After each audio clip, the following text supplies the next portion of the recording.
I'm going to tell you about some of the ways the universe might end.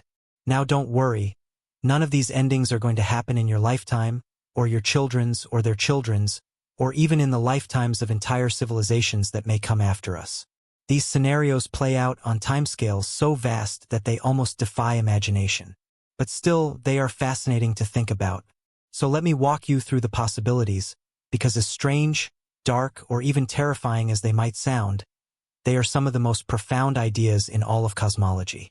We know that the universe is expanding. This expansion is not slowing down. It's not standing still. It's continuing, pushing galaxies farther apart. And as it expands, the universe gets thinner, less dense, stretched like dough being pulled from every side.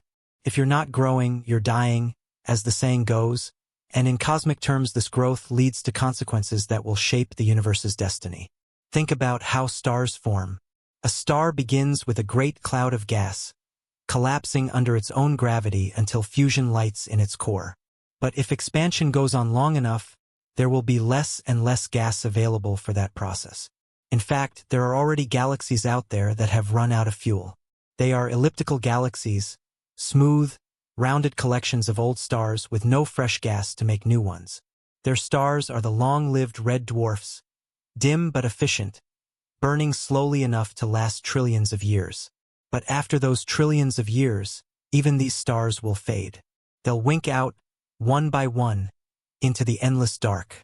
Imagine the sound of stars plucking out like faint little notes in the silence of space. Gone forever. Spiral galaxies like our own Milky Way are luckier, at least for now. We still have clouds of gas forming new stars. We still have nurseries glowing in the arms of the galaxy, and telescopes like James Webb are looking right at them, catching the act of stellar birth. But this won't last forever. Maybe in another 5 billion years, the gas supply will finally run out. When that happens, the last generation of stars will be born. After that, nothing new will ever ignite again. The Milky Way will be, quite literally, out of gas. And the story doesn't stop there. As expansion continues, galaxies themselves will cross over an invisible horizon. What does that mean? Well, when a galaxy moves away from us faster than the speed of light, its light can never reach us again. It doesn't matter if the stars are still burning inside that galaxy. We'll never see them. The expansion will suck away the energy of their light until they vanish beyond the cosmic edge. One day, far in the future, if you looked out at the night sky from Earth or whatever remnants of Earth remain, you'd see nothing but the stars of the Milky Way. No other galaxies, no cosmic neighbors, no evidence of the vastness that we know today.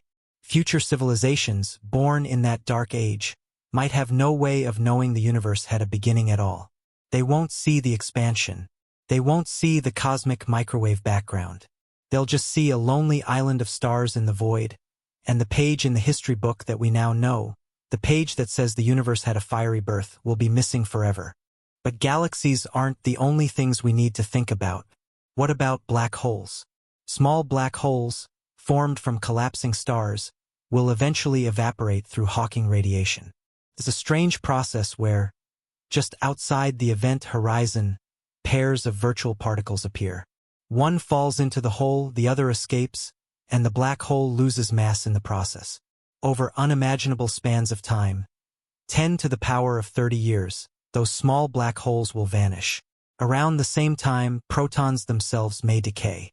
That's right, the very building blocks of atoms, the stable little particles that form the nuclei of every atom in your body, may not be eternal. If protons decay, and the evidence suggests they might, then matter itself will dissolve. First black holes, then the particles of matter. Gone. Yet supermassive black holes, the titans that sit in the hearts of galaxies, will last much longer. They won't just disappear when stars fade or galaxies stretch apart. They will outlive almost everything. But even they are not immortal. Over 10 to the power of 100 years, a googol years, they too will evaporate. That number is so large it boggles the mind. By then, every structure in the universe will be gone, scattered into radiation, particles spread so thin that they can hardly be said to exist at all. The universe will fall silent. Nothing will happen, nothing will change, and the temperature, already near absolute zero, will keep creeping downward. Not fire, not an explosion, but a slow, cold fading. That is one way the universe may end, not with a bang, but with a whimper. Cold, lonely, endless freeze. Scientists once called it the heat death of the universe, but that's misleading because there will be no heat at all. It's better named the Big Freeze. Expansion, driven by dark energy, continues forever, and everything fades. But the freeze is not the only theory. Another possibility is stranger and far more violent. The Big Rip. You see, dark energy is not only pushing the universe to expand, it's making that expansion accelerate. Faster and faster, galaxies speed away from one another. But if that acceleration doesn't stop, it could one day become so strong that even gravity itself won't be able to hold things together. First, galaxy clusters will be torn apart. Then galaxies themselves will unravel, their stars flung away into the dark. Then stars and planets will separate. The bonds holding planets in orbit will break. Homewreckers tearing apart cosmic families one by one. But it won't stop there. Eventually, even the stars themselves will be ripped apart, their very atoms shredded. The electromagnetic forces that hold matter together will lose to the relentless expansion. Protons might be pulled to pieces, leaving only quarks. And if quarks can be broken, then everything is undone. Imagine stretching a rubber band until it snaps, but instead of one rubber band, it's the entire fabric of reality tearing under the strain. That's the Big Rip. Not slow, not quiet, but catastrophic. Everything destroyed, everything undone, until there is nothing left to hold the universe together. And then, there's another possibility, one with almost poetic symmetry. It's called the Big Crunch, though I prefer to think of it as the Big Squeeze. Right now, expansion is too fast for gravity to pull everything back. But what if one day something changes? What if expansion slows and reverses? If that happened, the universe would not keep cooling. Instead, it would heat up, hotter and hotter, as everything collapsed inward.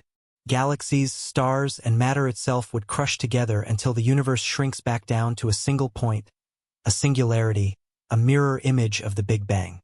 And perhaps, just perhaps, out of that singularity would come another explosion, another universe, another chance for everything to begin again. Big Bang after Big Crunch, a cycle without end, a phoenix universe dying and being reborn across eternity. But whether it's the freeze, the rip, or the crunch, all of these endings happen on timescales so far in the future that they are beyond our lifetimes, beyond our civilizations, beyond even our species. And that's why I don't lose sleep over them. The things that threaten us are much closer. Rising seas, changing climates, viruses that spread while people refuse to vaccinate, wars we bring upon ourselves.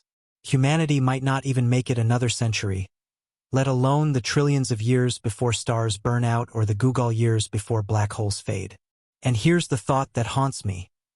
In the year 1900, if you asked people what they feared most for the survival of the human race, they would have said overpopulation or disease or perhaps famine.